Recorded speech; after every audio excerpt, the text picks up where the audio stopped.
Hey guys, welcome back to the Atlas Archives. Tonight we're talking about Malta, and I need you to understand something right up front. This place is absolutely ridiculous.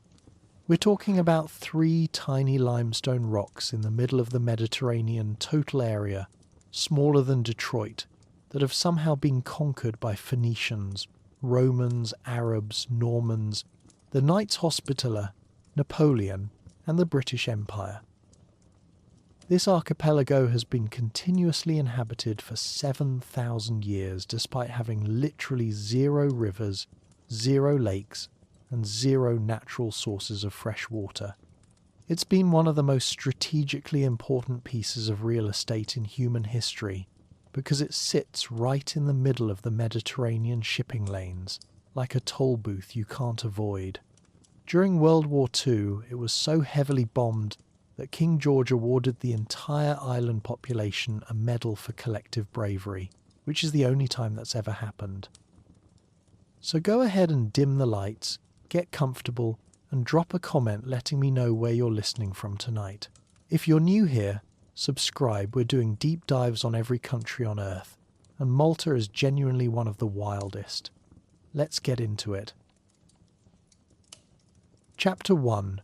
Rocks in the right place. Picture this. You're standing on a boat somewhere in the central Mediterranean, and you're trying to sail from Sicily down to North Africa, or maybe from Tunisia across to Greece, or from Libya up toward Italy. Doesn't matter. You're crossing this massive sea that for thousands of years was basically the highway of human civilization, and right in the middle of your route, unavoidable, impossible to miss, there's this cluster of limestone islands, 3 main ones: Malta, Gozo, and Comino. Total land area 316 square kilometres. That's 122 square miles. Smaller than the city limits of Detroit, smaller than the Isle of Wight. You could drive around the whole archipelago in an afternoon if you really wanted to, assuming you brought a boat for the gaps. These are not large islands, but their location, absolutely perfect. Dead centre of the Mediterranean, 93 kilometres south of Sicily, 288 kilometres north of Libya. Every ship crossing this sea for the past 4,000 years has had to sail past Malta or actively route around it, and everyone who's ever looked at a map has thought the same thing. Whoever controls those rocks controls the shipping lanes, which explains basically everything that's about to happen in this story. So let's talk about what these islands actually are, physically, because the geology here isn't just background information, it's the reason Malta looks the way it does, and the reason civilizations kept showing up with chisels. The entire archipelago is made of limestone. Not some limestone with other rocks mixed in, just limestone. 2 main types: Globigerina limestone, which is soft and golden and cuts like butter, and coralline limestone, which is harder and forms the upper layers in most places. This stuff was deposited at the bottom of a shallow tropical sea something like 23 million years ago, compressed over geological time, then lifted up above the water as tectonic plates shifted. The result is these weird, blocky islands that look like someone carved them with a bread knife. Cliffs on the southern and western coasts that drop straight into the sea. We're talking 100-metre vertical walls of honey-coloured stone that catch the light at sunset and make the whole place look like it's glowing. On the northern and eastern sides, the coastline's gentler, with natural harbours carved into the rock where rivers would have flowed if rivers existed here, which they don't. Because here's the thing about Malta that makes absolutely no sense. There is no surface water. None. No rivers. No lakes. No streams. No permanent springs. The islands are made of porous limestone that drinks up rainwater like a sponge and stores it in underground aquifers, which is great for wells but means that if you're standing on the surface looking for a river to fill your water bottle, you're out of luck. The rainfall isn't terrible, about 550 millimeters a year, mostly concentrated between October and March, but it all just vanishes into the ground. So every civilization that's ever lived here has had to get creative. Ancient peoples carved elaborate cisterns and collection systems into the bedrock. Medieval populations built aqueducts. Modern Malta relies heavily on desalination plants, because even with improved water management, there's just not enough to go around for 500,000 people living on rocks in the Mediterranean. The fact that anyone managed to survive here for more than a few generations is honestly impressive. The fact that Malta supported major civilizations, fortified cities, and enough agriculture to feed armies is borderline miraculous. Let's talk terrain. The highest point on Malta, and I'm using highest generously here, is a place called Ta de Medrek, which tops out at 253 meters above sea level. That's 830 feet. It's a hill. A respectable hill, sure, but you're not doing any mountaineering here. Most of the islands are low, rolling, and heavily terraced, because the Maltese have spent literally thousands of years trying to squeeze agricultural productivity out of thin, rocky soil that would make most farmers weep. If you've ever seen photos of Malta from above, you know what I'm talking about. The whole landscape looks like a giant staircase. These endless stone walls marching up and down every slope, creating tiny flat platforms where you can grow vegetables, grains, or grapes without the soil immediately washing into the sea. It's beautiful in a stubbornly human way, this visible record of generations of people refusing to accept that their islands weren't designed for farming and doing it anyway. The soil is thin, the bedrock is close to the surface, the summer sun is brutal, and yet, here we are, with olive groves and wheat fields and tomato plants clinging to terraces that were probably built before your country existed. The main island, Malta proper, is where most of the population lives and where most of the history happens. It's shaped vaguely like a rectangle that someone sat on, with the northern coast relatively smooth and the southern coast dramatically cliffy. The star attraction, geographically speaking, is the Grand Harbour, which is one of the finest natural deep-water harbours in the entire Mediterranean. We're talking about a massive inlet with multiple smaller harbours branching off it, surrounded by high ground that's perfect for fortifications, deep enough to anchor the largest ships, and protected from storms by the surrounding land.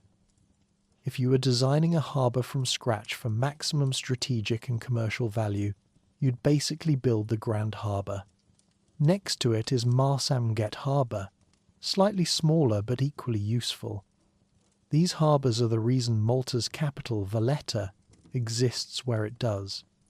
They're the reason the Knights of Strint.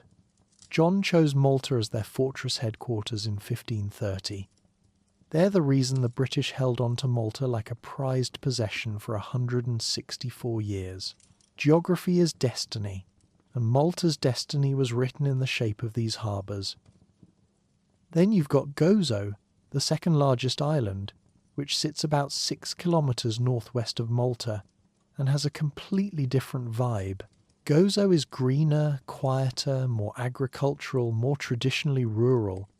The Gozitans will tell you their island is better than Malta, more authentic, less crowded, better food, and honestly they might have a point, though Maltese people will fight you on this. Gozo's got its own set of dramatic cliffs, its own harbours, and its own deeply held sense of identity. The two islands are close enough that you can see one from the other on a clear day, close enough that ferries run constantly between them, but far enough apart that Gozo has maintained a distinct culture and accent. If Malta is the bustling commercial centre, Gozo is the countryside cousin who moved out to get some peace and quiet. Between them sits Comino, which is tiny 3.5 square kilometres, mostly uninhabited, and famous primarily for the Blue Lagoon. A sheltered bay with water so clear and turquoise, it looks like someone dumped food colouring into it. Tourists love it. Locals tolerate the tourist presence because it brings money. The island itself is mostly rock and scrubland. Now let's talk about what grows here, because the vegetation tells you a lot about the climate and the challenges of living on limestone islands in the middle of the sea. You're looking at Mediterranean scrubland, what's called maki, which is basically tough, drought-resistant shrubs and small trees that can handle hot, dry summers and mild, wet winters. Carob trees, which produce those weird pods that taste vaguely like chocolate if chocolate were made of sadness and fibre. Olive trees, struggling but determined. Some pines. Lots of low bushes with thick waxy leaves designed to minimise water loss. In the valleys and on the terraced fields, you'll find actual agriculture. Wheat, barley, tomatoes, grapes for wine, potatoes, onions. But this is not lush farmland. This is hard-won productivity extracted from reluctant soil through sheer human stubbornness.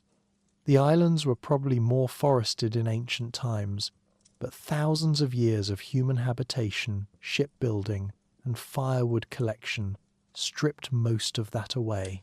What you see now is what's left after millennia of use. The climate is textbook Mediterranean, which sounds pleasant until you remember that Mediterranean climate includes summer temperatures that regularly push into the mid-30s Celsius, that's the 90s Fahrenheit with almost no rainfall, between May and September.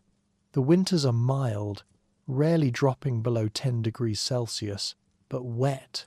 Most of the year's rain falls between October and March, often in intense storms that turn dry creek beds into temporary torrents and test the limits of Malta's water collection systems.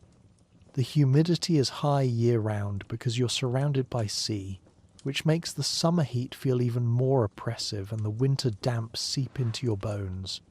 The wind is constant, the islands sit exposed in the middle of the Mediterranean with nothing to block the air currents, which is great for cooling in summer and miserable for anyone trying to grow delicate plants.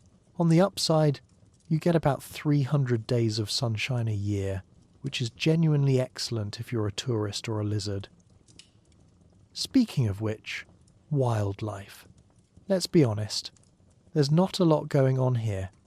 The islands are too small and too isolated to support large mammals or diverse ecosystems. You've got rabbits, which are delicious and feature prominently in Maltese cuisine. You've got lizards, lots of lizards, sunbathing on every available rock. You've got introduced species like hedgehogs and weasels. But the real wildlife action happens twice a year during bird migration season, because Malta sits directly on the Mediterranean flyway that millions of birds use to travel between Europe and Africa. Honey buzzards, turtle doves, quail, herons, flamingos, they all pass through Maltese airspace, and historically, the locals have shot a truly alarming number of them. I'm not joking. Bird hunting is a massive tradition here, despite EU regulations trying to limit it, and the spring and autumn hunts are culturally significant events that also happen to decimate migrating bird populations. It's controversial. Conservationists hate it. Hunters consider it their birthright. Welcome to Malta, where even the wildlife situation is politically complicated. Let's zoom out for a second and talk about what this all means strategically. Because the geography of Malta isn't just interesting, it's the entire reason this place has a history worth talking about. Imagine you're a naval power at any point in the last 3,000 years. Could be Carthage, could be Rome, could be the Ottoman Empire, or the British Royal Navy. You're trying to control Mediterranean trade, project military power, or protect your shipping routes. And there, unavoidable, sits Malta. It's close enough to Sicily that you can coordinate operations between the two. It's close enough to North Africa that you can threaten or defend that coast. It's positioned perfectly to intercept ships moving east-west or north-south. The harbours are spectacular. The limestone is soft enough to carve massive fortifications, but hard enough that those fortifications will last for centuries. If you control Malta, you control one of the most important strategic positions in the Mediterranean. If you don't control Malta, someone else does, and that someone can absolutely ruin your day. This is why Malta has been conquered approximately 12 times by different empires and powers. This is why the islands have been continuously inhabited since the Neolithic period, despite having no rivers and limited farmland. This is why a place you could walk across in a few hours has 3 UNESCO World Heritage Sites and more history than countries 100 times its size. The geography isn't dramatic in the way that mountains or deserts or jungles are dramatic, but it's perfect, perfectly positioned, perfectly harboured, perfectly defensible, and perfectly doomed to be fought over by everyone who ever looked at a map and thought, I need that. So that's where we are. 3 limestone islands, no fresh water, strategic location that's basically a magnet for invasion, harbours that make admirals weep with joy, cliffs, terraces, scrubland, and more history per square kilometre than almost anywhere else on Earth. The stage is set. The islands are ready. Now we just need people to show up and make things interesting, which, as we're about to see, they absolutely did. Chapter 2. Stone, Gods, and Mysterious Disappearances. Right. So the islands are sitting there, empty and waiting, for most of human history. And then, around 5900 BCE, we're talking early Neolithic, when agriculture is still a relatively new and exciting concept, someone in Sicily looks south across the water, sees Malta sitting there in the sun, and thinks, I could farm that. Which is optimistic, given the lack of rivers and the rocky soil, but these are people who've already committed to the whole farming lifestyle, so off they go. They bring seeds, domesticated animals, pottery techniques, and the kind of determination you need to make a living on limestone islands with no surface water. They land probably on the northern coast where the harbours are gentle, and they get to work, building settlements, carving cisterns into the bedrock to catch rainwater, clearing scrubland for fields. And for the next 3,000 years, their descendants are going to create some of the most impressive and baffling structures in human history, then vanish so completely we don't even know what they called themselves. The earliest archaeological phase is called Car d'Alam, named after a cave on Malta where researchers found the first evidence of human habitation. We're talking around 5200 BCE. Pottery, stone tools, animal bones, the usual Neolithic startup kit. These people are farmers, herders, fishers doing everything you'd expect from early agricultural communities trying to survive on small islands. They're building houses, probably oval or circular huts made from limestone blocks and whatever wood they can find. They're making red pottery with incised decorations. They're burying their dead in caves and rock-cut tombs. Life is hard but sustainable. The population grows. Villages spread across Malta and Gozo. And then, around 3600 BCE, something changes. The archaeological record suddenly explodes with evidence of massive construction projects that should not exist in a Neolithic society living on rocks in the Mediterranean. We're talking about the temple builders. Okay, so here's where Malta's history becomes genuinely wild.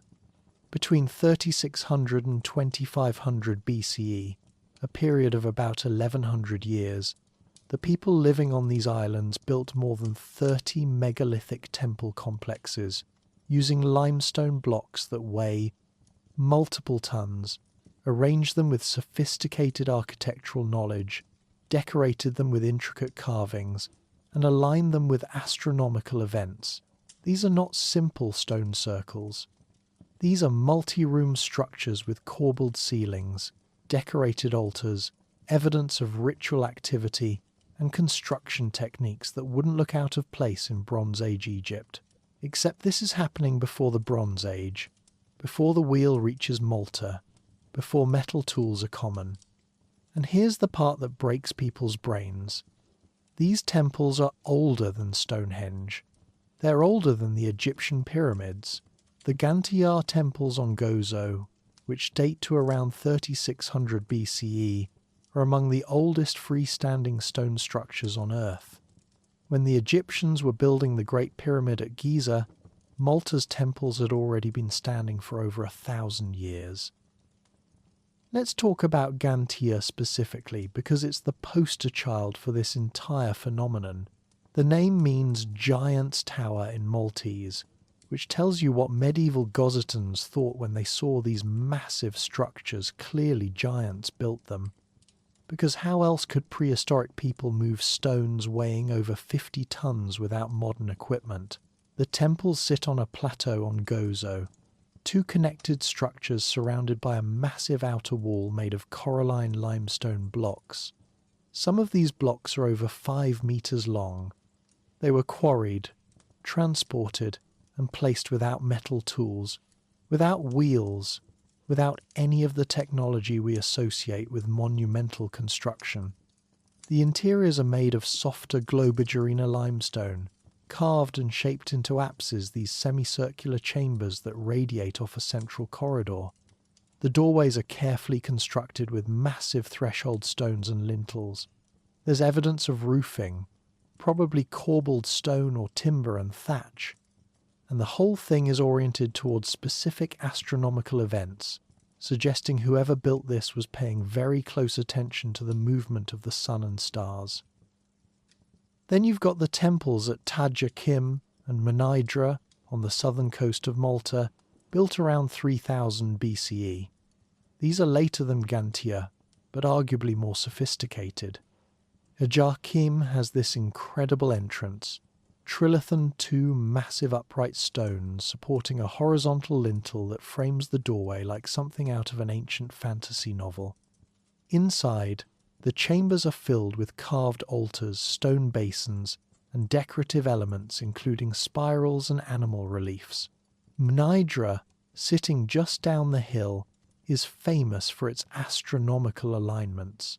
During the spring and autumn equinoxes, sunlight passes through the temple entrance and illuminates specific stone slabs inside.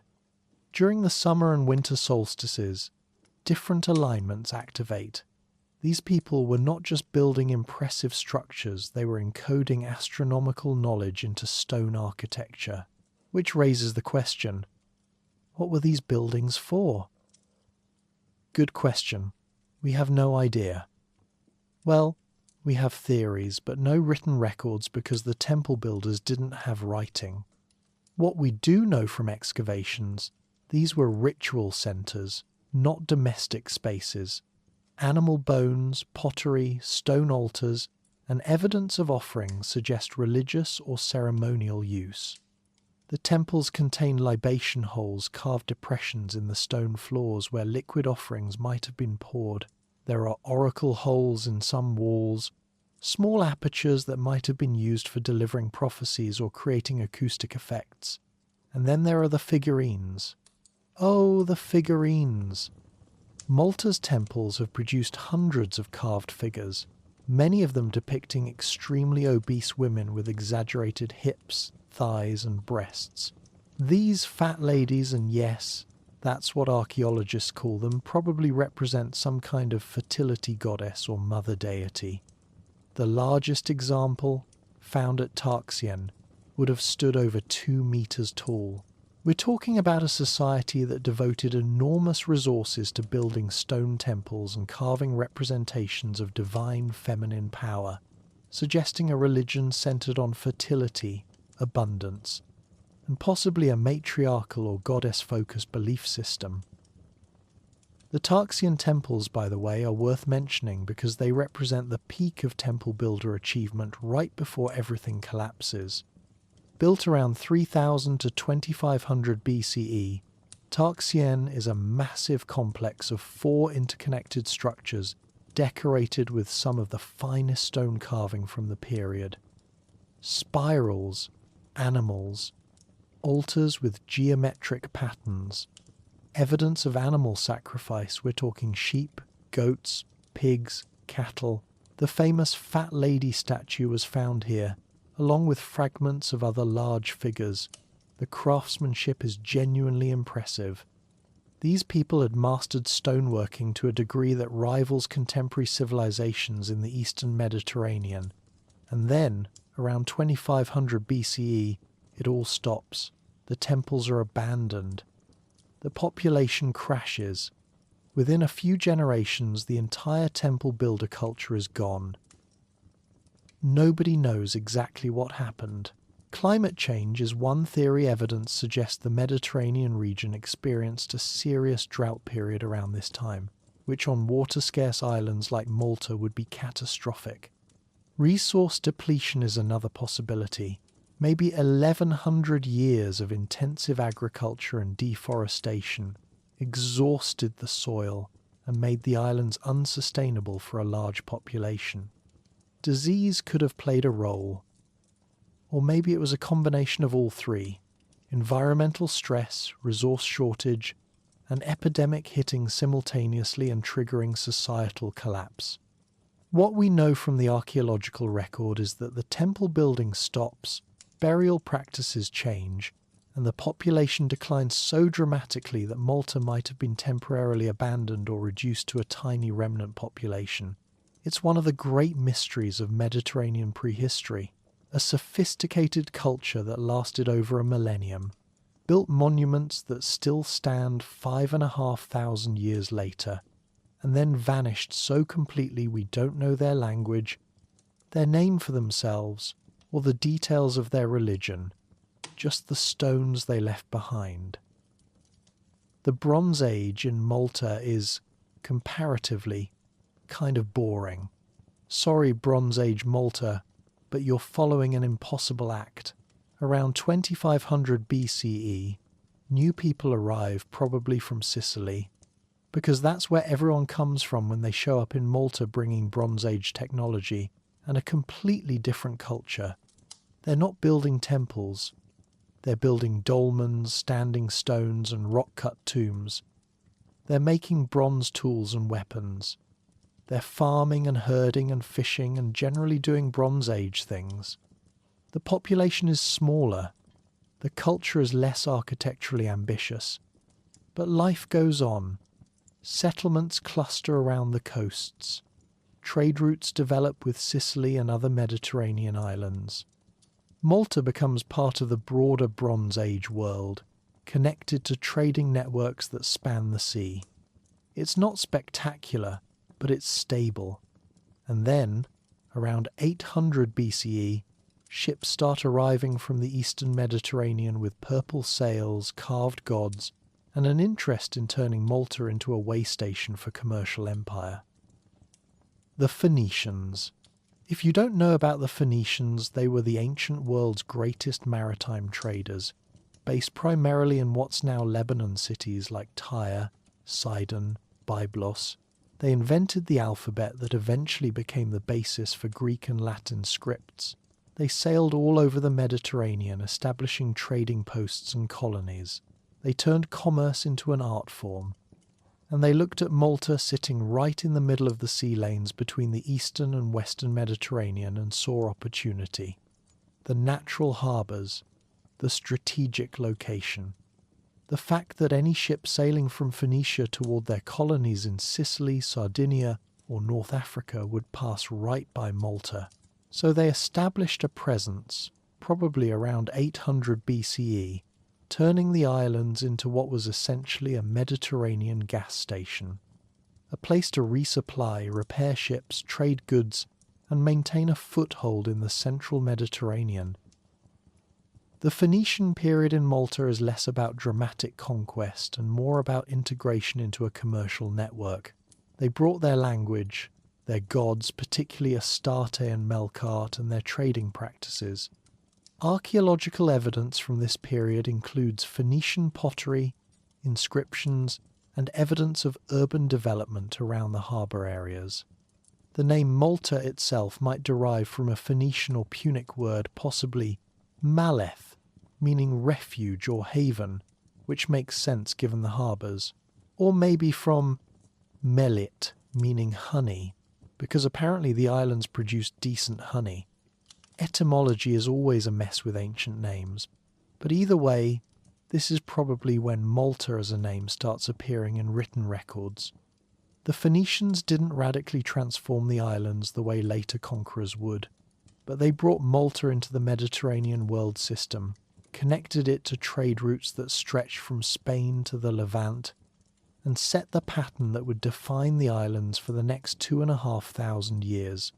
Strategically important, commercially valuable, and perpetually attractive to whoever controlled the sea. By the 6th century BCE, Phoenicia's former colonies in North Africa had consolidated into the Carthaginian Empire basically. Phoenician culture continued by people in Carthage who'd outgrown their mother cities. Malta became part of Carthage's network, a Punic possession that served as a naval base, trading post, and strategic asset in their ongoing rivalry with Greek and later Roman powers. The temples to Astarte continued. The harbours bustled with commerce. The population spoke Punic, followed Carthaginian customs, and generally integrated into the Western Phoenician world. This arrangement lasted for roughly 300 years, which in Mediterranean terms is pretty stable. The islands were valued, defended, and economically integrated. No major disasters. No dramatic invasions. Just steady commercial activity and strategic importance. Of course, this being Malta, steady commercial activity was not going to last forever, because while the Carthaginians were using Malta as a Mediterranean way station, another power was rising in central Italy with aggressive expansion plans and a military reputation that would eventually dominate the entire sea. The Romans were coming, and when Rome showed up, they didn't do things halfway. But that's where we're headed next, the collision between Carthage and Rome, the Punic Wars that would reshape the Mediterranean power structure, and Malta's role in one of the ancient world's most brutal conflicts. For now, though, let's appreciate what we've covered. Mysterious temple builders who created monuments older than the pyramids, then disappeared. Bronze Age settlers who kept things simple, and Phoenician traders who turned these rocks into a hub of Mediterranean commerce. Not bad for 3 small islands with no rivers. Chapter 3: Empires, Apostles, and Arabic Grammar. So here's the situation in the 3rd century BCE. Carthage and Rome have been eyeing each other suspiciously across the Mediterranean for decades, competing for control of Sicily, Sardinia, Spain, and basically every piece of real estate that matters for trade and naval power. They've already fought one war, the First Punic War, which Rome won, taking Sicily in the process. But Carthage is still powerful, still wealthy, and still very much in control of their commercial empire, which includes Malta. Then Hannibal Barca shows up, decides to march elephants over the Alps and invade Italy, and suddenly we're in the Second Punic War, which is going to be one of the most brutal conflicts in ancient history. And Malta, sitting right in the middle of the sea between Carthage and Rome, is about to change management, again. In 218 BCE, while Hannibal is causing chaos in Italy, the Roman consul Tiberius Sempronius Longus decides to secure Rome's position in the central Mediterranean by taking Malta away from Carthage. He sails down with a fleet, shows up at the harbours, and the Carthaginian garrison looks at the Roman ships, does some quick math about how far away reinforcements are, and how much they're getting paid to defend these rocks, and apparently decides it's not worth dying for. Malta surrenders without a major battle. The Carthaginian officials are shipped off.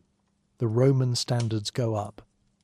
And just like that, after 300 years of Phoenician and Punic control, Malta is Roman. The transition is so smooth it barely registers in the historical sources.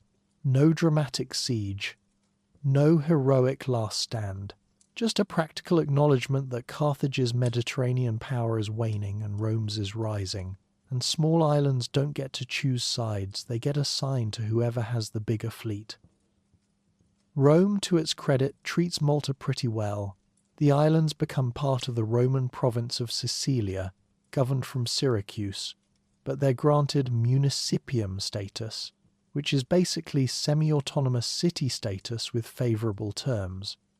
The Maltese get to keep their local laws, their language, which at this point is still Punic, the Carthaginian dialect of Phoenician, and their internal administration. They pay taxes, obviously, because this is Rome and taxes are non-negotiable, but they're not heavily garrisoned or aggressively Romanized, the way some conquered territories are. Why the favourable treatment? Probably because Malta surrendered peacefully, because the harbours were valuable and Rome wanted cooperative locals maintaining them, and because the islands had a reputation for producing high-quality textiles and honey that Rome's markets wanted. So the arrangement works out reasonably well for both sides.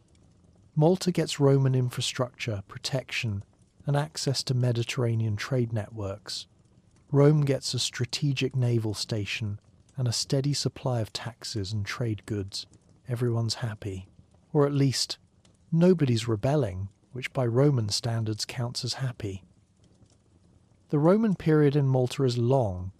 We're talking over 600 years, from 218 BCE to roughly the late 4th century CE, and for most of that time, Malta is prosperous and peaceful in the way that successful Roman provincial towns tend to be.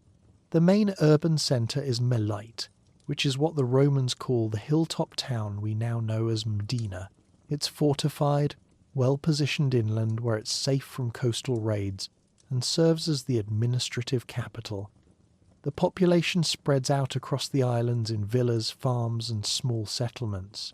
There's evidence of Roman baths, temples, houses with mosaic floors, all the standard markers of Roman civilization. The economy runs on agriculture, wheat, barley, olives, grapes, plus textile production and fishing. The harbours continue to function as commercial and naval stations. Roman ships stop here to resupply, repair, and wait out storms. It's a good setup.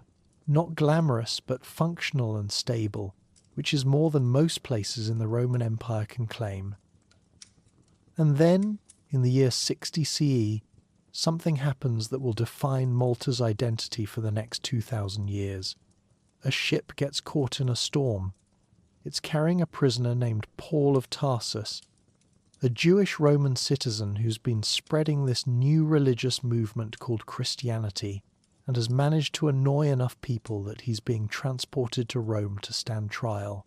The ship, probably an Alexandrian grain freighter, based on the description in the Acts of the Apostles, gets hammered by a massive storm, the kind of Mediterranean tempest that can turn the sky black and the sea into chaos.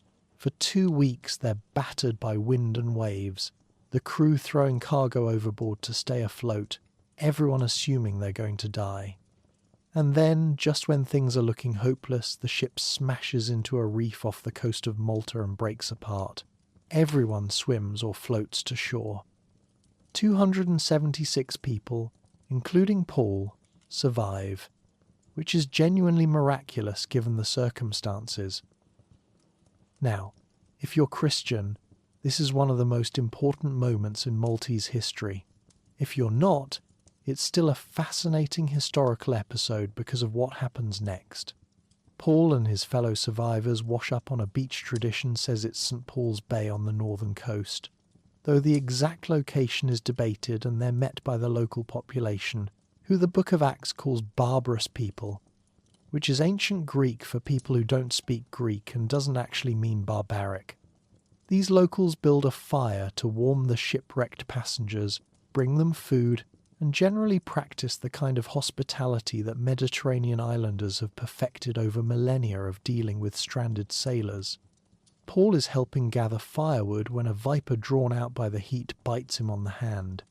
Everyone expects him to swell up and die, because that's what happens when venomous snakes bite you. Paul shakes the snake off into the fire and continues like nothing happened. The locals decide he's either a murderer getting divine punishment or a god. When he doesn't die, they settle on God. Paul ends up spending 3 months on Malta, and according to Acts, he performs miracles, heals the sick, and converts significant portions of the population to Christianity, starting with the Roman governor, a man named Publius. The tradition says Publius becomes the first bishop of Malta, though the historical evidence for that is thin. What's not debatable is that Christianity takes root on the islands during the 1st century CE and becomes central to Maltese identity. Churches get built, Christian communities form, and when the Roman Empire eventually converts to Christianity in the 4th century, Malta is already ahead of the curve. Paul's shipwreck becomes the foundational story of Christian Malta. It's commemorated in churches, feast days, and the national identity. Even today, over 90% of Malta identifies as Catholic, and St. Paul is the patron saint of the islands. So yeah, that shipwreck mattered. The late Roman period 3rd, 4th, 5th centuries CE is when things start getting complicated for Malta along with the rest of the Western Mediterranean. The Roman Empire is in crisis. There are civil wars, economic problems, barbarian invasions, and eventually the formal division of the empire into western and eastern halves in 395 CE. Malta, being east of Sicily, ends up in the Eastern Roman Empire, also known as the Byzantine Empire, ruled from Constantinople. This actually works out okay for a while. The Byzantines maintain control of the central Mediterranean. Malta stays connected to trade routes. The Christian communities flourish. But the empire is overstretched and under constant pressure from Germanic tribes, Huns, Vandals, and eventually Arabs. Malta, sitting exposed in the middle of the sea, starts experiencing raids. The Vandals, a Germanic people who'd conquered North Africa and turned themselves into a naval power, which was unexpected and alarming for everyone else, raid Malta in the 5th century. They don't conquer it permanently, but they sack settlements, disrupt trade, and remind everyone that the Mediterranean is no longer a Roman lake where you can sail around safely. The Ostrogoths, another Germanic group, briefly control Malta in the early 6th century before the Byzantine general Belisarius reconquers it for Constantinople. For the next 300 years, Malta remains Byzantine, but it's a frontier holding, vulnerable and increasingly difficult to defend as the empire's resources get stretched thinner and Arab power rises in the south and east. Because here's what's happening while Malta is doing its Byzantine provincial thing. Islam has emerged in Arabia, exploded across the Middle East and North Africa with shocking speed, and by the 7th century, Muslim forces control everything from Persia to Morocco. The entire southern Mediterranean coast is now in the hands of various Islamic caliphates and dynasties. Byzantine holdings in North Africa are conquered. Egypt falls, Syria falls, Sicily comes under repeated attack.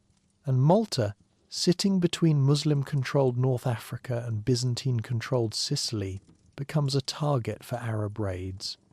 These aren't full-scale invasions yet, just hit-and-run attacks by Muslim fleets looking for plunder, slaves, and strategic advantage. The Byzantines fortify Medina, strengthen coastal defences, and generally try to hold on, but it's a losing game. The empire is in decline, the resources aren't there, and in 870 CE the Aghlabids, an Arab dynasty based in Tunisia, finally decide to conquer Malta properly. The Arab conquest of 870 is swift and decisive. The Aghlabid fleet arrives, overwhelms the Byzantine defences, and takes control of the islands. The Byzantines are expelled, The political structure shifts to Islamic rule, and Malta undergoes one of the most significant cultural transformations in its history. The Arab period, which lasts for about 220 years until the Norman conquest in 1091, leaves an imprint on Malta that's still visible today, particularly in the language. Modern Maltese, the language spoken by Maltese people now, is a Semitic language derived from Arabic, specifically from the Siculo-Arabic dialect that developed in Malta and Sicily during this period. It's the only Semitic language written in the Latin alphabet, which is a weird linguistic artifact of Malta's layered history, but the point is, the Arabic spoken by Malta's conquerors in 870 became the foundation of the modern Maltese language. That's how thoroughly the Arab period reshaped the islands. Under Arab rule, Malta becomes part of the Islamic Mediterranean world. The population converts to Islam, though there's ongoing debate among historians about how complete this conversion was and whether a Christian minority persisted throughout. The agricultural system gets an upgrade. The Arabs introduce new crops like citrus fruits and cotton, improve irrigation techniques, and generally make the islands more productive. Medina is fortified and redesigned. The name might derive from the Arabic Medina, meaning city, though again etymology is messy. Trade patterns shift toward North Africa and the broader Islamic world. Culturally, linguistically, and religiously, Malta becomes an Arab island. It's a major change, and it happens relatively quickly, which is how these things tend to go when a new power takes over and has the resources to enforce cultural integration. But nothing lasts forever in the Mediterranean, least of all Arab control of strategic islands when new powers are rising in the north. While Malta is busy being part of the Islamic world, Norman adventurers, basically Viking descendants who'd settled in northern France, adopted Christianity and decided to go conquering in southern Europe, are taking over southern Italy and eyeing Sicily. The Normans are aggressive, well-organized, and religiously motivated to reclaim formerly Christian territories from Muslim control.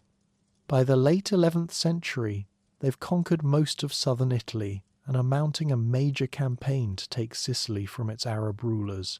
And when you're conquering Sicily, you don't just ignore Malta sitting 93 kilometers to the south. So in 1091, Norman forces under Count Roger I of Sicily invade Malta, defeat the Arab garrison, and reclaim the islands for Christendom. The Arab period is over, the Norman period is beginning, and Malta is about to enter another phase of its endlessly complicated history, this time as a possession of European Christian powers who will fight over it for the next 900 years. Looking back at this whole period from Roman conquest in 218 BCE to Norman reconquest in 1091, what's striking is how Malta just keeps getting passed from empire to empire based on who controls the surrounding sea. Romans, Byzantines, Arabs, Normans. Each one leaves their mark. Each one uses the islands for strategic and commercial purposes. The population adapts, survives, and absorbs elements of each occupying culture. By 1091, Malta is linguistically Arabic, culturally Mediterranean, religiously contested, and strategically indispensable. The islands have been Christian, then more intensely Christian after St. Paul, then Islamic, and now they're about to be Christian again under European rule. It's a pattern that defines Mediterranean history, cultures colliding, empires rising and falling, and small island populations trying to keep their heads down and their farms productive while the great powers duke it out overhead. So far, it's working. Malta is still here, still strategically important, still waiting for the next chapter, which is going to involve knights, sieges, and one of the most famous military orders in European history.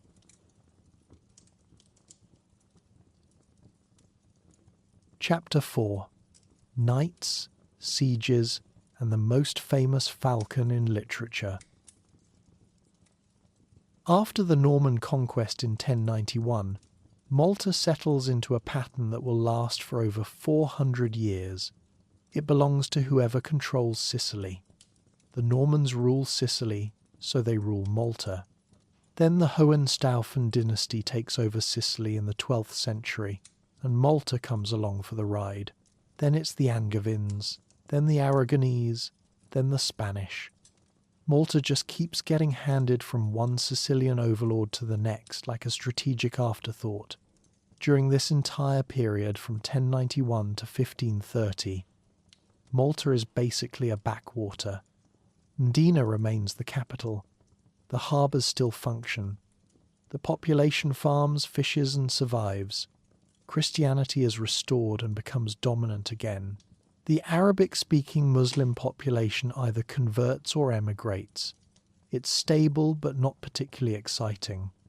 Malta is a footnote in Sicilian history, a possession that provides some tax revenue and strategic value but doesn't drive events. This is about to change dramatically, because in 1530, Malta is about to receive some very unusual new landlords.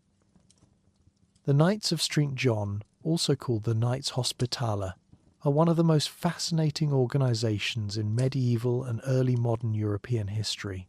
They started as a religious order during the Crusades, dedicated to running hospitals and caring for sick pilgrims in Jerusalem.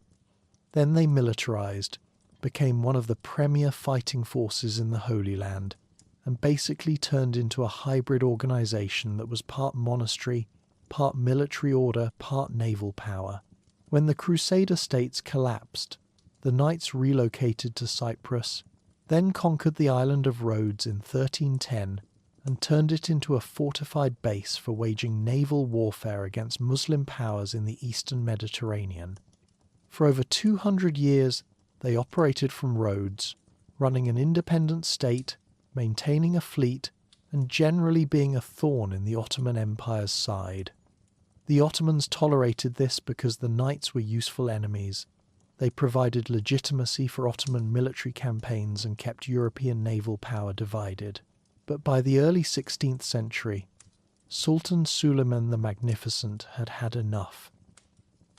In 1522, Suleiman sent a massive Ottoman force to Rhodes, something like 200 ships and over 100,000 troops, though numbers from this period are always inflated.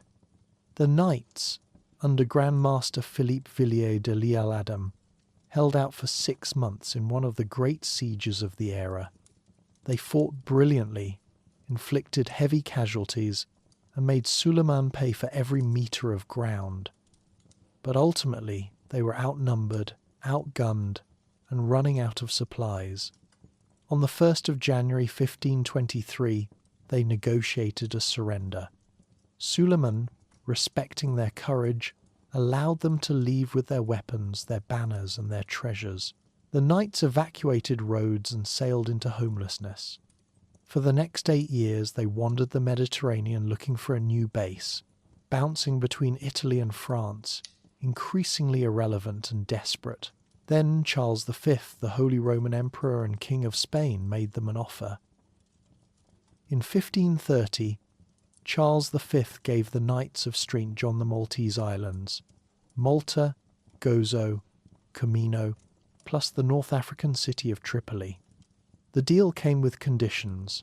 The Knights had to defend the islands against Ottoman attack, maintain the fortifications, and pay an annual tribute to the Spanish Viceroy of Sicily. The tribute?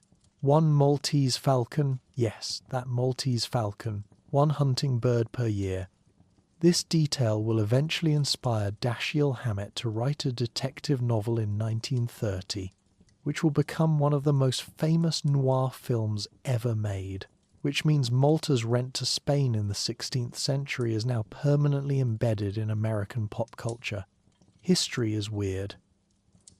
The Knights were not thrilled with this arrangement.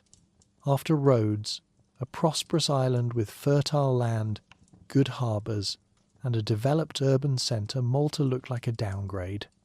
The islands were small, rocky, water-scarce and poor.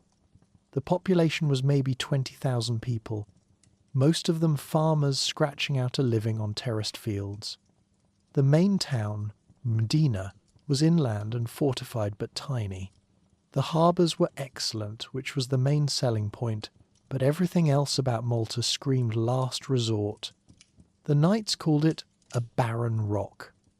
Some wanted to reject the offer and keep looking, but they were homeless, increasingly desperate, and running out of options, so they accepted. In October 1530, Grand Master Philippe Villiers de L'Isle-Adam arrived in Malta with the surviving knights from Rhodes, looked around at their new home, and probably sighed deeply. They settled into Burgoo, a fortified town on the Grand Harbour, and started rebuilding their order in exile. For the first few decades, the knights mostly focused on getting organised, fortifying their new base, and resuming their main business, naval warfare against Ottoman and Muslim shipping. They ran what was called corso, which was basically state-sponsored piracy. Christian ships got safe passage, Muslim ships got attacked, plundered, and their crews enslaved or ransomed. It was brutal, lucrative, and considered religiously justified because the knights were a crusading order fighting Islam. The corso made enemies, generated wealth, and established the knights as a significant naval power in the central Mediterranean. The Ottomans noticed. Suleiman the Magnificent, now in his 70s but still running a massive empire, decided that having these Christian warrior monks operating from Malta was unacceptable. In 1565, he sent an armada to wipe them out. The Great Siege of Malta is one of those historical events that sounds too dramatic to be real but absolutely happened. In May 1565, an Ottoman fleet of something like 193 ships carrying 40,000 soldiers, sailors, and support personnel arrived at Malta. Commanding them were some of the empire's best generals, Mustafa Pasha and Piale Pasha, experienced Ottoman commanders who'd conquered other fortified positions and expected this to be straightforward. The plan: overwhelm the knights' defences, capture the harbours, eliminate the order, and secure Ottoman control of the central Mediterranean. Defending Malta were roughly 6,000 to 9,000 people total: knights, Maltese militia, Spanish soldiers, and mercenaries. The odds were insanely lopsided. Every military analyst in Europe expected the knights to lose. The Ottoman forces landed and immediately targeted Fort St. Elmo, a small star-shaped fortress guarding the entrance to the harbours. The plan was to take St. Elmo quickly, maybe a week, then use it as a base to bombard the main defences across the harbour. It took 31 days. The garrison at St. Elmo, knowing they were doomed, fought with suicidal determination. They held out through wave after wave of assaults, artillery bombardment that reduced the fort to rubble, and conditions that became increasingly hellish as casualties mounted. The Ottoman commanders threw more and more troops at the walls. The defenders kept fighting. Finally, on the 23rd of June, the Ottomans stormed the ruins and killed everyone inside. But the siege had cost them over 8,000 casualties, depleted their ammunition, and wasted a month. Meanwhile, the main knights' stronghold at Fort St. Angelo and the towns of Burgoo and Senglia were being fortified even further. The siege dragged on through the brutal Mediterranean summer. The Ottomans attacked Burgoo and Senglia repeatedly. The defenders, under Grand Master Jean de Valletta, held the walls. There were desperate close-quarters battles, mining and countermining operations where both sides tunnelled under fortifications trying to plant explosives, and constant artillery duels. The heat was oppressive. Disease broke out in the Ottoman camp. Supplies ran low on both sides. The Maltese civilian population, instead of fleeing or surrendering, actively participated in the defence, carrying ammunition, nursing wounded, fighting alongside the knights. Women and children hauled stones to repair walls. Elderly men manned secondary positions. The whole island became a fortress. By September, the Ottomans had suffered horrific casualties. Estimates range from 20 to 30,000 dead from combat, disease and exhaustion. Morale was collapsing. And then a Spanish relief force finally arrived from Sicily. It wasn't huge, maybe 8,000 fresh troops, but it was enough to break the siege. The Ottoman commanders, facing a new enemy force, a depleted army, and the prospect of autumn storms making naval operations dangerous, decided to withdraw. On the 8th of September, they pulled back to their ships and sailed away. The siege was over. The knights had won. Malta had survived. The impact of this victory was massive. Across Christian Europe, the Great Siege became a legendary David versus Goliath story. The knights had held off the Ottoman Empire's best troops with a tiny force and sheer determination. Donations poured in from grateful European monarchs, nobles, and the Catholic Church.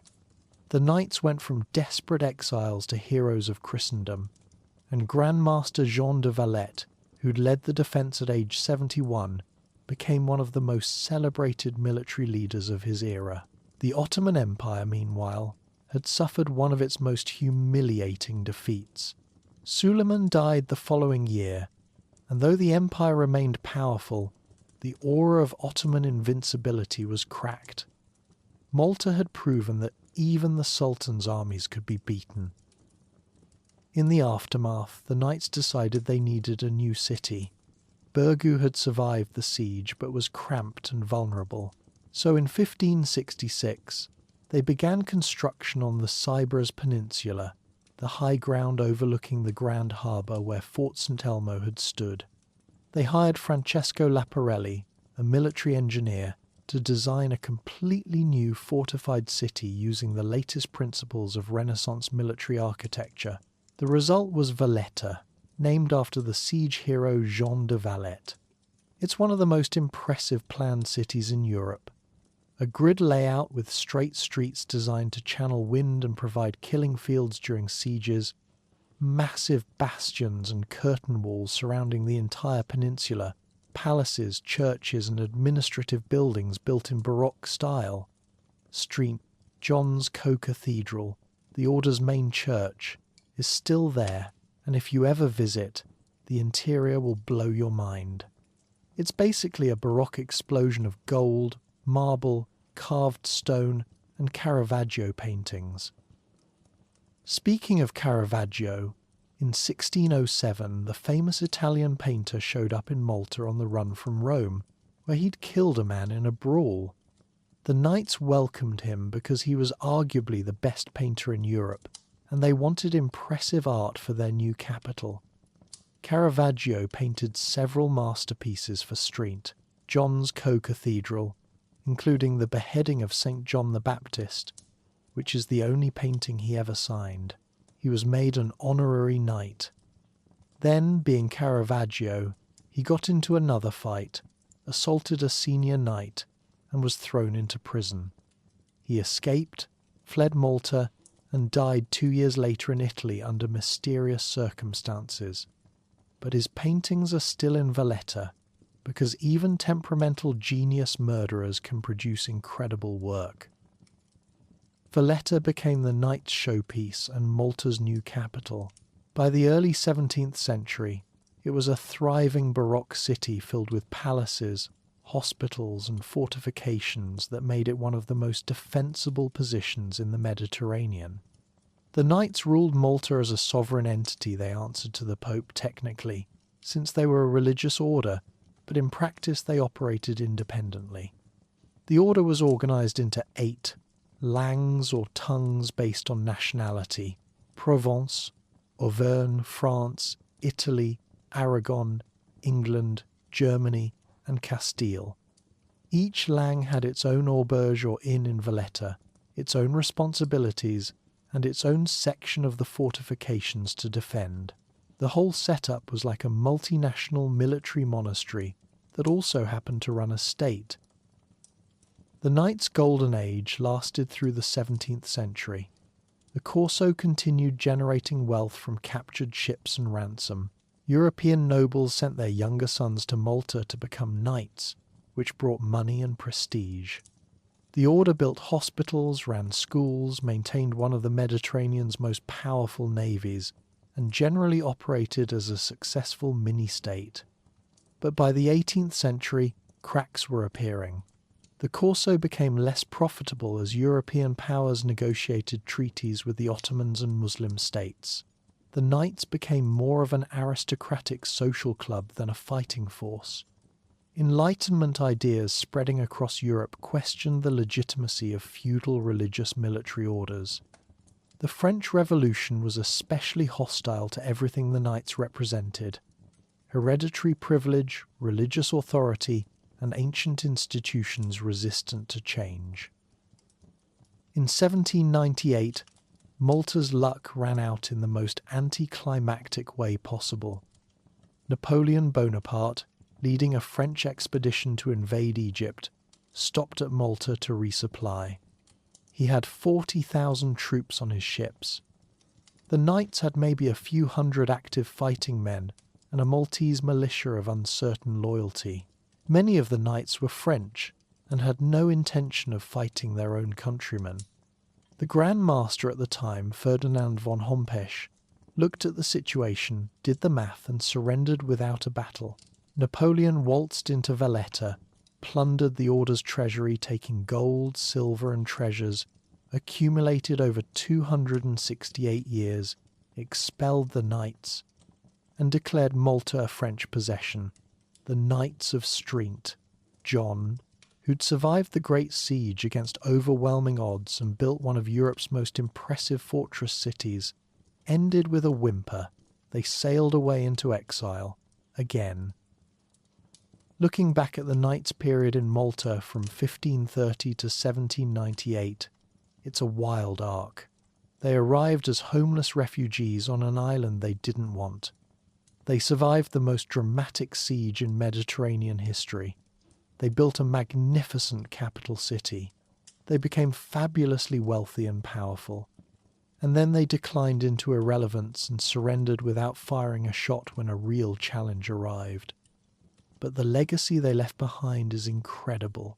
Valletta is a UNESCO World Heritage Site, one of the best preserved baroque cities in the world. The fortifications still stand.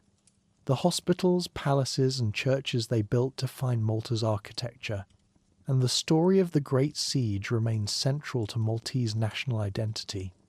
The Knights were occupiers, sure, but they were occupiers who turned Malta into something extraordinary. Not bad for a religious military order paying rent with a falcon.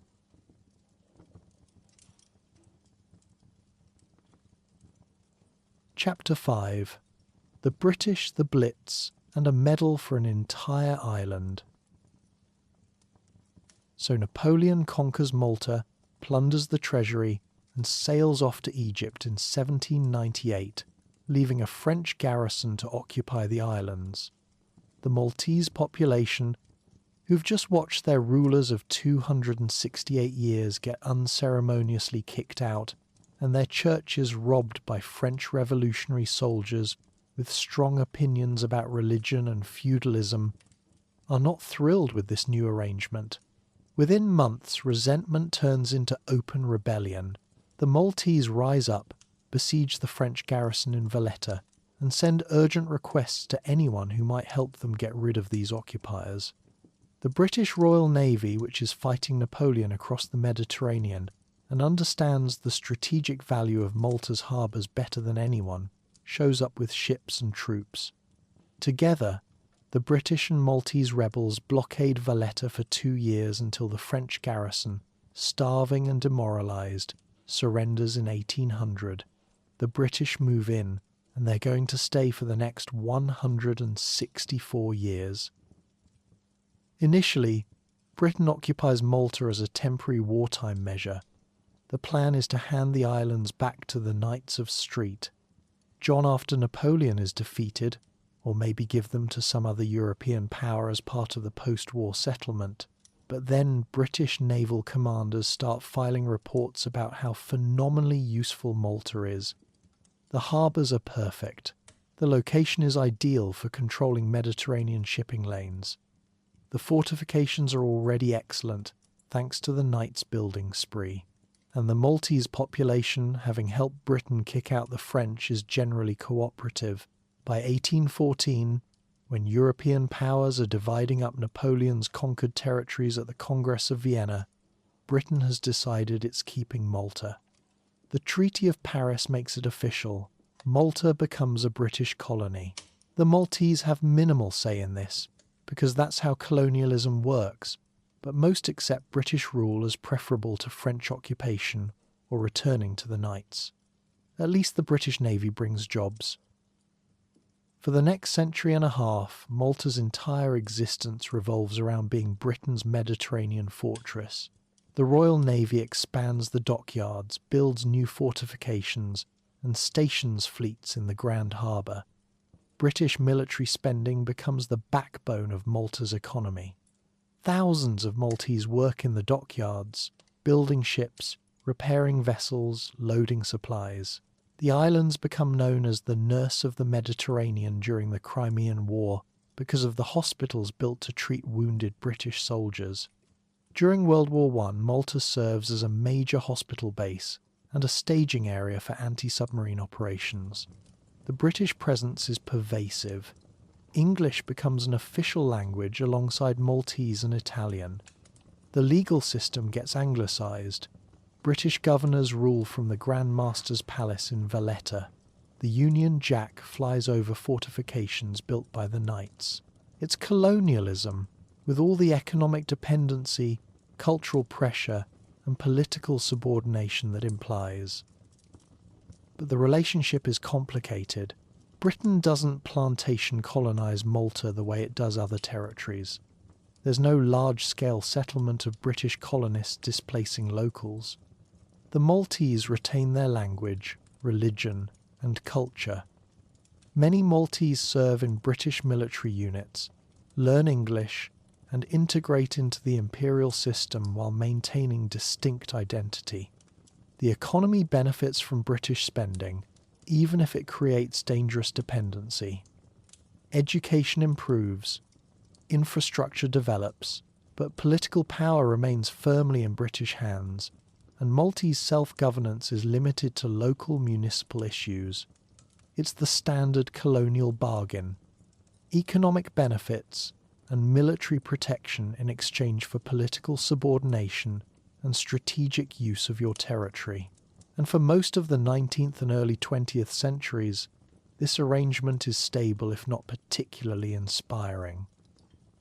Then comes World War II, and Malta's location, that strategic blessing that's made the islands valuable for 4,000 years, becomes a target for one of the most sustained bombing campaigns in military history. Let me set the scene. It's June 1940. France has fallen. Britain is standing alone against Nazi Germany and fascist Italy.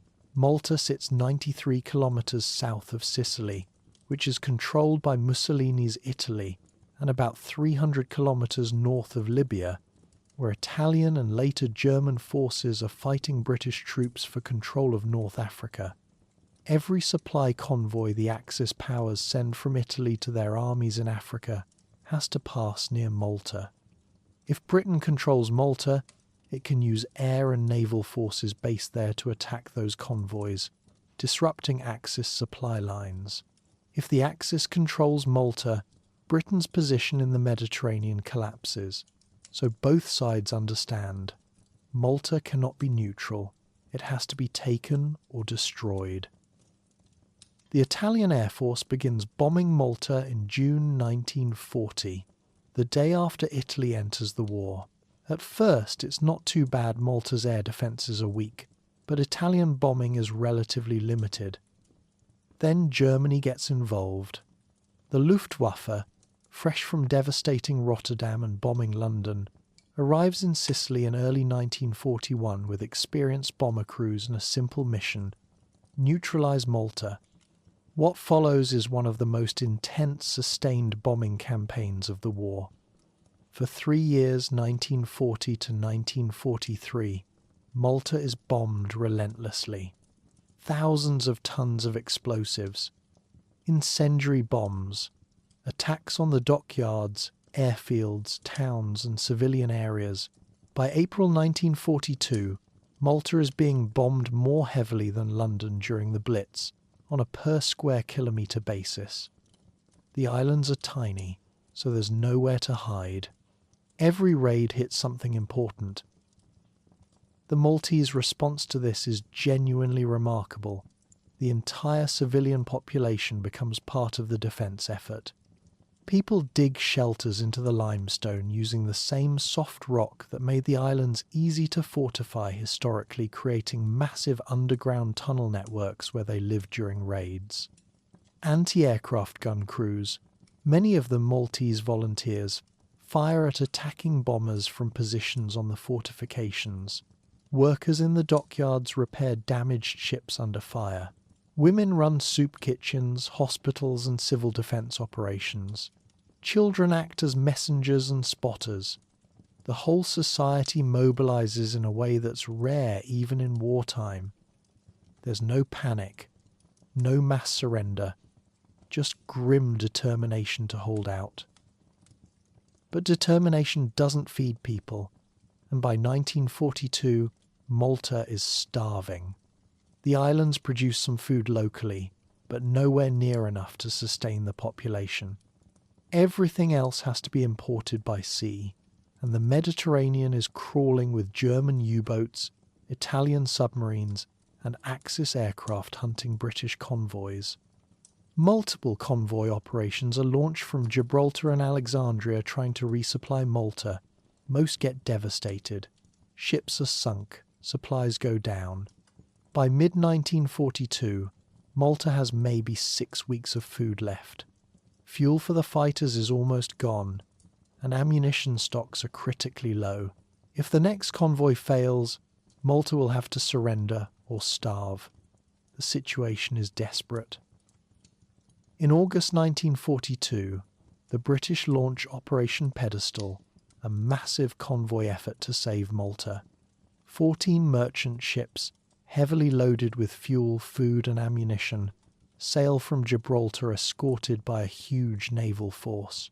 Battleships, aircraft carriers, cruisers, destroyers, submarines. The convoy is attacked from the moment it enters the Western Mediterranean. German and Italian aircraft, U-boats and motor torpedo boats hit the convoy repeatedly. Ships are sunk. The aircraft carrier HMS Eagle is torpedoed and goes down. The cruiser HMS Manchester is crippled. By the time the survivors near Malta, only 5 merchant ships are still afloat. One of them is the SS Ohio, an American-built tanker carrying desperately needed aviation fuel. Ohio has been bombed, torpedoed, strafed, and is barely floating, with massive holes in its hull and fires burning below deck. But the crew refuses to abandon ship. Destroyers lash themselves to Ohio's sides and literally tow the crippled tanker into Grand Harbour. It arrives on the 15th of August and sinks at its moorings minutes after the fuel is pumped off. That fuel keeps Malta's fighters flying for months. The survival of Operation Pedestal's remnants is enough. Malta holds out. The bombing continues, but the island doesn't fall. And in April 1942, King George VI makes an unprecedented decision. He awards the George Cross, Britain's highest civilian decoration for bravery, to the entire population of Malta. Not to individual heroes, not to military units, to everyone, the whole island. The citation reads, "To honour her brave people, I award the George Cross to the island fortress of Malta, to bear witness to a heroism and devotion that will long be famous in history." It's the only time in history a collective population has received this honour. The George Cross is still on Malta's flag today, a permanent reminder of those years. By late 1942, the tide is turning. British forces win the Battle of El Alamein in North Africa. The Allies invade North Africa in Operation Torch. Malta-based aircraft and submarines decimate Axis supply convoys, contributing directly to Rommel's defeat. The bombing of Malta decreases as Axis resources shift to other fronts. In 1943, Malta becomes a staging base for the Allied invasion of Sicily and Italy. The islands that nearly starved are now launching offensive operations. The siege, in practical terms, is over. Malta has survived one of the most brutal sustained attacks of the war and emerged as a critical Allied asset. After the war, Malta faces a difficult transition. The islands are battered with bomb damage everywhere. The economy is struggling because British military spending is declining as the empire downsizes and priorities shift. Thousands of Maltese who worked in the dockyards face unemployment. Emigration increases. Maltese workers head to Britain, Australia, Canada, anywhere, offering better economic prospects. And politically, a new generation of Maltese leaders is demanding self-governance. The colonial arrangement that seemed stable before the war now feels outdated. Maltese politicians, pointing to their population's heroism during the siege, argue they've earned the right to govern themselves. The dominant political figure of this period is Dom Mintoff, a charismatic Labour Party leader who combines socialist economic ideas with Maltese nationalism. Mintoff pushes for either full integration with Britain, making Malta an actual part of the UK with parliamentary representation, or complete independence. A referendum in 1956 on integration with Britain produces a narrow majority in favour, but British politicians aren't enthusiastic. The Maltese Nationalist Party opposes it, and the Catholic Church campaigns against deeper ties with Protestant Britain. The integration plan collapses, so Mintoff pivots to independence. Negotiations proceed through the late 1950s and early 1960s. Britain, dealing with decolonisation across its empire and increasingly focused on Cold War priorities rather than Mediterranean fortresses, is willing to grant independence as long as it can maintain military bases temporarily. The Maltese political class is divided between Labour and nationalist parties, but both support independence in principle. On the 21st of September, 1964, Malta becomes independent. It remains a Commonwealth realm with Queen Elizabeth II as head of state, represented by a Maltese Governor-General. Britain keeps its military bases under a 10-year agreement. Full sovereignty hasn't quite arrived yet, but self-governance has.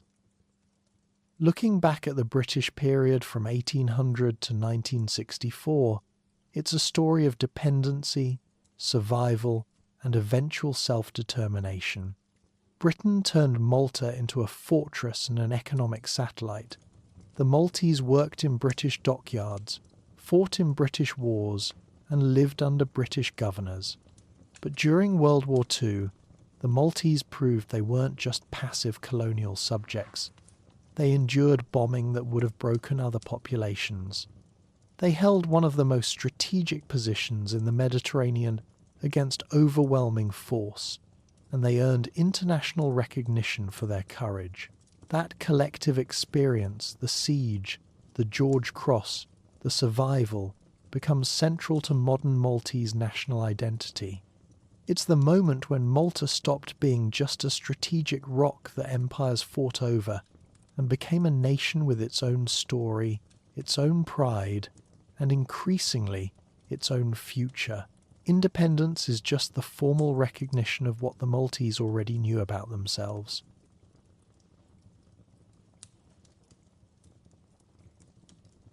Chapter 6. Small Island, Big Ambitions, Complicated Realities.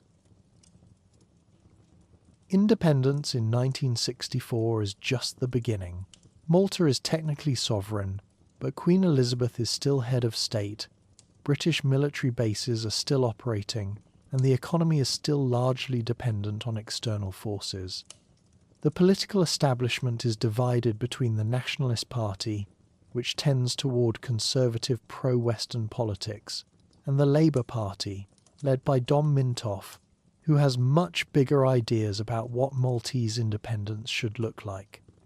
Mintoff spends the late 1960s in opposition, building support, and when Labour wins the election in 1971, he becomes Prime Minister with a clear agenda. Malta needs to be truly independent, truly neutral, and truly Maltese. What follows is one of the most dramatic political transformations in modern Mediterranean history. In 1974, Mintoff pushes through constitutional changes that transform Malta from a Commonwealth realm into a republic. The Queen is out. Malta gets its own president as head of state. The symbolic ties to Britain are severed. Mintoff isn't doing this out of anti-British sentiment exactly. He's doing it because he believes Malta needs to chart its own course in a world dominated by Cold War superpowers. His vision is for Malta to be genuinely non-aligned, playing east and west off each other, extracting aid and investment from whoever's willing to pay. It's a risky strategy for a tiny island nation with a population of about 300,000 and an economy that could fit in a medium-sized city's budget. But Mintoff is nothing if not bold. The biggest move comes in 1979, when Mintoff negotiates the complete withdrawal of British military forces. The bases that have employed thousands of Maltese workers since 1800 are closing. The Royal Navy is leaving. March 31st, 1979 becomes Freedom Day, a national holiday celebrating the end of foreign military presence. It's symbolically huge. Malta is finally genuinely independent but economically terrifying. Thousands of jobs disappear overnight. The dockyard workforce faces unemployment. The government has to scramble to create alternative industries and retrain workers. Mintoff handles this partly through state intervention, expanding government employment and social programs, and partly through his absolutely wild foreign policy. Here's where Mintoff's approach gets interesting. He declares Malta neutral and non-aligned during the Cold War, which means not joining NATO or the Warsaw Pact. Then he proceeds to make deals with basically everyone. Libya's Muammar Gaddafi becomes a major ally and aid provider. Gaddafi pumps money into Malta in exchange for friendly relations and a neutral Mediterranean neighbour. The Soviet Union sends aid. China invests. Meanwhile, Malta maintains trade relations with Western Europe and the United States, hosts international conferences, and positions itself as a Mediterranean bridge between East and West. Western intelligence agencies are constantly nervous about Maltese neutrality looking suspiciously pro-Soviet. The Maltese government just keeps taking money from whoever's offering and insisting they're genuinely neutral. It's a high-wire act that somehow works. Domestically, Mintoff's tenure is controversial. He expands the welfare state, builds social housing, invests in education and healthcare, and pursues economic policies that are broadly socialist. He also displays authoritarian tendencies, cracks down on political opponents, and presides over a period of political violence and polarization that's unusual for Malta. The relationship with the Catholic Church deteriorates badly.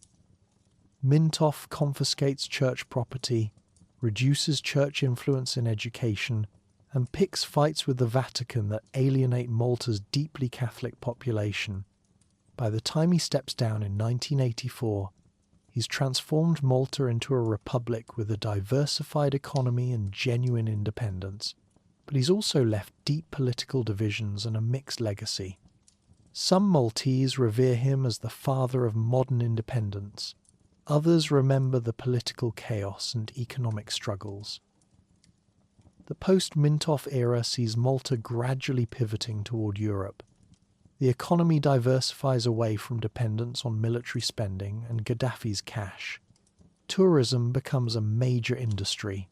Malta's got historic sites, great weather, beautiful coastlines, and English is widely spoken thanks to British colonial education. 2 million tourists a year start visiting islands with a population of about 500,000. That's a tourism to population ratio that would terrify urban planners anywhere else, but Malta makes it work. Financial services develop as Malta positions itself as an offshore banking and business hub with favourable tax rates. The shipping registry becomes a major revenue source. Malta offers flag of convenience registration for international shipping, which generates fees and makes Malta's merchant fleet one of the largest in the world on paper, even though the ships rarely dock there. In the 1990s, Malta starts negotiations to join the European Union. This is a huge decision for a small country that spent decades emphasizing independence and neutrality. The debate is intense. Supporters argue EU membership will bring investment, development funds, access to markets, and political stability. Opponents worry about loss of sovereignty, immigration pressure, and erosion of Maltese identity. The Labour Party initially opposes membership. The Nationalist Party supports it. In 2003, a referendum produces a narrow majority in favour, 53% yes, 47% no. It's close, but it's enough. On the 1st of May 2004, Malta joins the European Union as its smallest member state by both area and population. EU membership transforms Malta economically and politically. Development funds pour in for infrastructure. Maltese citizens gain freedom of movement across Europe. The economy grows. In 2008, Malta adopts the euro, replacing the Maltese lira. GDP per capita rises above the EU average, which is genuinely impressive for an island nation with no natural resources beyond limestone and strategic location. The financial services sector expands. Online gaming companies set up shop in Malta, attracted by favourable regulations and EU market access. The country becomes a hub for iGaming, online casinos, sports betting, gaming licenses. It's lucrative but controversial, raising questions about regulation, money laundering, and the kind of economy Malta wants to build. Modern Malta, in the 2010s and 20s, is prosperous but complicated. The economy is doing well by most metrics. Tourism is booming. Financial services are thriving. The standard of living is high. But success brings problems. The islands are experiencing a construction boom that's transforming the landscape. New apartment blocks, hotels, shopping centres rising on every available plot of land. Historic preservation battles against development pressure. The population is growing through immigration, which is a strange reversal for a country that spent the 20th century exporting people to Australia, Canada, and Britain. Now Malta is receiving immigrants from Africa and the Middle East, and the social tensions that come with rapid demographic change are visible. Environmental pressures are intense. Malta is one of the most densely populated countries on Earth with over 1,500 people per square kilometre. There are still no rivers. Water comes from desalination plants and rapidly depleting groundwater aquifers. Climate change is bringing hotter summers, more severe droughts, and rising sea levels that threaten coastal infrastructure. The islands produce almost no food locally anymore. Over 90% is imported, which creates vulnerability to supply chain disruptions. Traffic congestion is nightmarish. Air quality in urban areas is deteriorating. These are the challenges of success. Malta's prosperity is straining the island's carrying capacity. Politically, Malta has been rocked by corruption scandals that would be shocking anywhere but are especially dramatic in a country this small where everyone knows everyone. The most devastating came in 2017 when Daphne Caruana Galizia, an investigative journalist who'd been exposing government corruption, was assassinated by a car bomb near her home. The murder shocked Malta and drew international attention. Caruana Galizia had been investigating links between Maltese politicians and offshore companies revealed in the Panama Papers. Her reporting had uncovered networks of corruption involving government ministers, business leaders, and organised crime. Her assassination exposed the dark side of Malta's economic success, a system where money, politics, and criminality were deeply entangled. The fallout led to the resignation of Prime Minister Joseph Muscat and ongoing investigations that continue to shake Maltese politics. Culture and identity remained central to Maltese life despite globalization and EU integration. The Maltese language, that Semitic tongue derived from Arabic but written in Latin script, is protected, taught in schools, and used in daily life.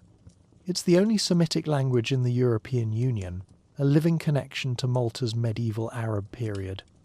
Catholicism remains culturally dominant even as society becomes more secular.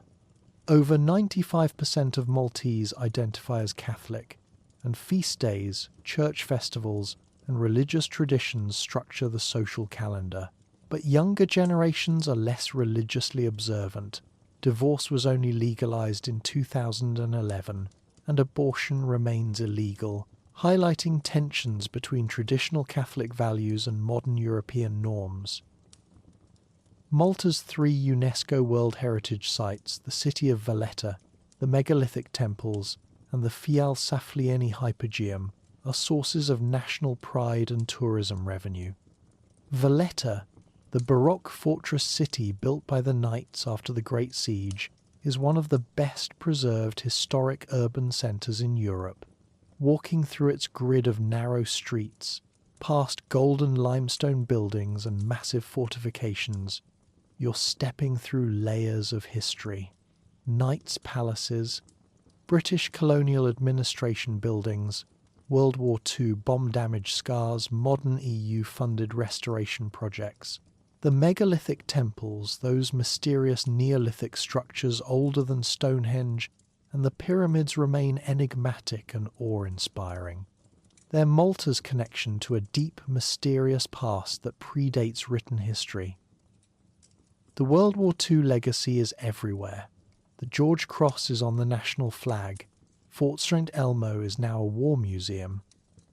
The wartime shelters carved into limestone are preserved as monuments. Every April 15th, Malta commemorates the arrival of the convoy that saved the islands from starvation. The siege narrative, small island standing alone against overwhelming force, surviving through courage and determination, remains central to how Maltese people understand themselves. It's a powerful national story, one that resonates in a country that's still small, still in a strategic location, still navigating between larger powers. Looking at Malta today, what's striking is how this tiny archipelago continues to punch above its weight. In the EU, Malta has 1 vote like every other member state, which means a country of 500,000 people has the same formal say as Germany with 83 million. Maltese politicians have learned to leverage this, forming alliances, blocking legislation that threatens small states, and extracting concessions. Malta hosts international conferences, positions itself as a Mediterranean bridge for migration issues, and maintains that old tradition of playing larger powers off each other. Now it's playing EU member states instead of Cold War superpowers, but the basic strategy is familiar. The challenges ahead are real. Climate change threatens an island nation with limited water, rising sea levels, and increasing summer heat. Overdevelopment risks destroying the historic character and environmental sustainability that make Malta attractive. Political corruption continues despite high-profile prosecutions. The economy needs to balance tourism, financial services, and gaming revenue with building a more sustainable, diversified base. Immigration and demographic change are creating social tensions that politicians struggle to manage. Malta needs to figure out what kind of country it wants to be: a European financial hub, a Mediterranean tourism destination, a proudly independent small nation, or some combination of all three. But if there's one thing Malta's history teaches, it's resilience. These islands have been conquered by Phoenicians, Romans, Arabs, Normans, Knights, French and British. They've survived siege after siege. They've endured bombing that would have broken other places. They've gone from temple-building civilizations that vanished mysteriously to modern EU member states with GDP per capita above the European average. They've preserved a Semitic language through centuries of European rule. They've maintained cultural identity through constant invasion and occupation. The Maltese have spent 4,000 years figuring out how to survive, adapt, and occasionally thrive despite being small, resource-poor, and sitting in the middle of everyone's strategic shipping lanes. That's not a bad track record. Whatever challenges the future brings, Malta has practice at being underestimated and surviving anyway. So here we are, 3 limestone rocks in the Mediterranean. Total area, 316 square kilometres. No rivers, no natural resources except stone and location. A population that's been building, fighting, starving, surviving and rebuilding for 7,000 years. Ancient temples that predate the pyramids. A baroque capital built by warrior monks. A George Cross on the flag for surviving the unsurvivable. A Semitic language in the European Union. An economy built on tourism, shipping registries, and online casinos. Political corruption scandals. Construction cranes everywhere. 2 million tourists a year visiting 500,000 residents. It's messy, complicated, prosperous, troubled, historic, and thoroughly modern all at once. That's Malta. Still here, still strategically important, still figuring out how to be a small island in a big world, not bad for rocks with no rivers.